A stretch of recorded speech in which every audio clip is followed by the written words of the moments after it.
All right, we're jumping over to the West Conference semifinals. The 3, 4 seeds here.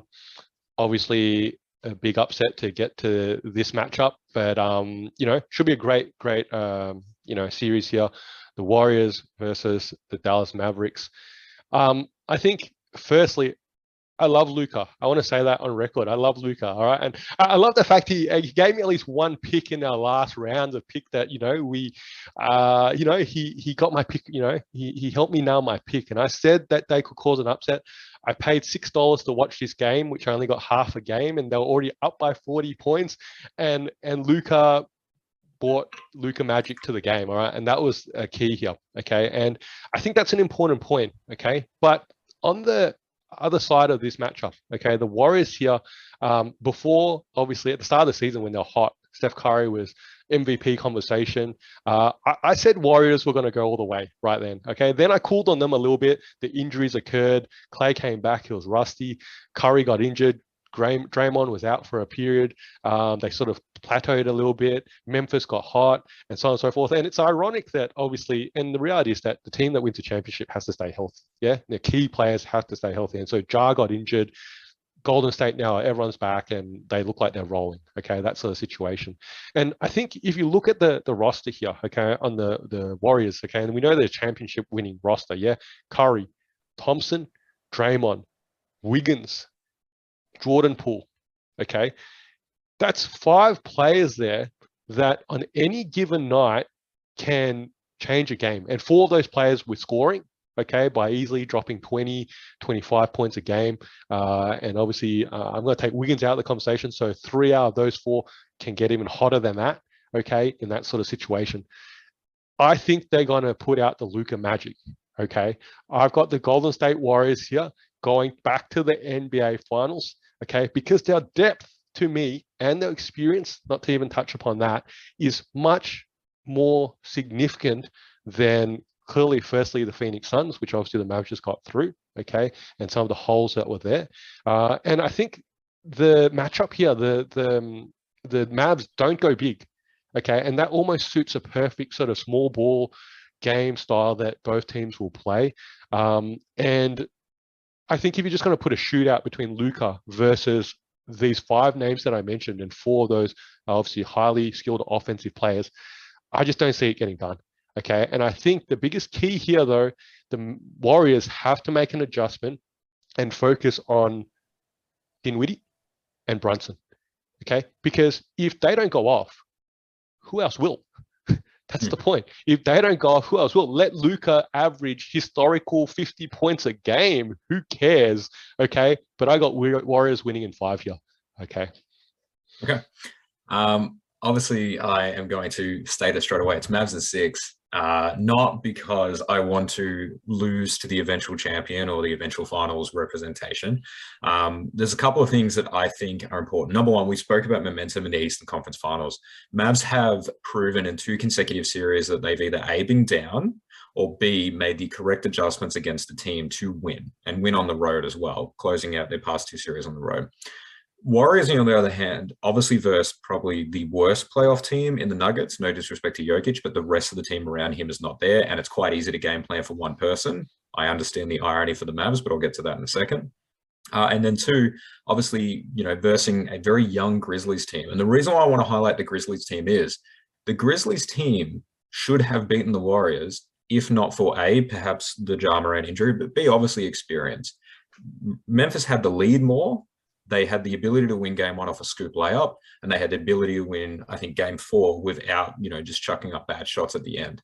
Golden State didn't technically beat Memphis based off talent. They beat them off experience. So then you're probably thinking, okay, well, they have more experience than the Mavs.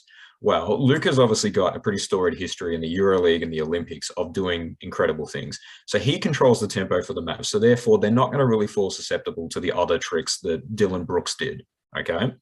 But then you look at the way that that's worked. Luka is the best player in the series, right? In terms of his athleticism, in terms of his physical makeup and what he can do on the court, he's the biggest player. The Clay's lost a step. He's shooting statistically lower than ever. So is Steph. Draymond's going to clearly hard foul someone or that, but they've lost Gary Payton as well as the defender. Jordan Poole can be stopped. It was proven in the previous series. So is assuming that Jason Kidd keeps up the good defensive tactics, he'll figure out how to stop him. And there's stretch bigs on Dallas, right? So you've obviously got Bertans and you've got Kleber that are two stretch bigs, and that's not something that Golden State typically has to play against. So I personally feel like, as I said in my hot take last week, which I think JJ Redick even started a podcast today on it, so I want it to be known that I was a week ahead on this. The Luka 07 LeBron vibes are real, and I think that's why he's going to the finals with this team. But on the flip side, as an early pick, I also think that the two teams in the East may not be able to handle Luka, and we might be able to watch, something that really hasn't been done since, like Magic Johnson, in terms of a player leading their team that young. I'm very sold on the Luka stock now. It's ironic. We talked last week about you guys could have taken Luka over Ayton, right? How much love there is coming for you for Luka today after he dismantled the Suns. And I think the key here is the coaching ability to make the adjustments. And I'm sure Jason Kidd, obviously, like you've alluded, has made some great adjustments to get them to this point, pushed the right buttons, played the right players, and so on and so forth. But Luka is the heart and soul of that team, okay? And like I just said before, I think if you game plan by putting your resources to nullify the output from the supporting four other players, and Dallas are not significantly offensively talented, okay? All right, that's the reality. There's three guards, and two of those guards are undersized, okay? And yeah, they can get hot, but today everyone got hot. Okay, the Suns let everyone get hot, and maybe it's just a good day to be a Mavs, yeah, okay, but that can't happen, okay? But if you can game plan to that, Luka might put up 50-point triple doubles, okay? Yeah, I got that on record, yeah? He might put up a 50-point triple double, but it doesn't matter, okay? Because Golden State simply has to score more on the board. That's the fundamentals there, and they've got many more options, okay, that can do that. And I think that's the key here. I think the impressive thing about Luka, and I was watching him today, switched us on to Ayton, right? And for some reason, when he switched on to Ayton, the way to demoralize Ayton, which is how I want to phrase Luka's offense, was backing him down in the post, but then obviously just turn away fades and use that to kind of demoralize Ayton, as in like, I can't do anything more. And then he gets Cam Johnson or Mikal Bridges, and it's step back, turn around, sideways threes. I think Luka is different in terms of he doesn't just beat you with the tactical strength. He kind of beats you with the mental demoralizing tactical strength. So he's going to target Steph, right? And we know that that's a terrible matchup for Steph. He doesn't have it. Clay's not laterally quick anymore. Draymond, I feel like he could frustrate Draymond. Wiggins is the athletic choice along with maybe Kuminga, but Kuminga's a rookie, and so he's going to get done. And Wiggins, like mentally, is kind of passive at certain times. I think you're really underestimating the value. Like, on 2K, how they have that player who boosts the morale of everyone else. Luka is that player, right? Because Dallas had no business winning the game today the way that they did without him starting off, because he started off with I think a quick 10 points of the first 15, and he had like two ridiculous threes that are like already worthy of Sports Center.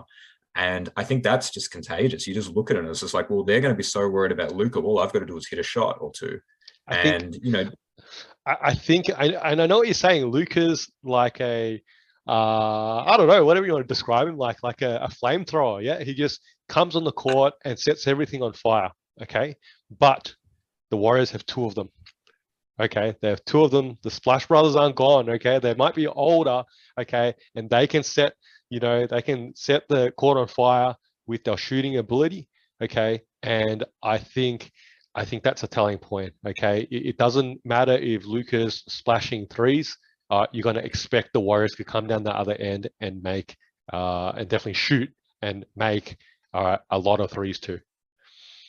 I think the flamethrowers, I think Luka's flamethrower is very unique, whereas we've kind of seen in the past, especially this season as well, Steph and Clay in a 7-game series do not shoot like a flamethrower all 7 games. Whereas I think Luka currently has the reputation that you are getting 25 plus points from Luka every single game. We'll find out. 50-point triple double. In a loss. Triple-double. And Luka for LeBron 07, but he's going to do what LeBron didn't and win it. That's the early hot take. It should be a fun series.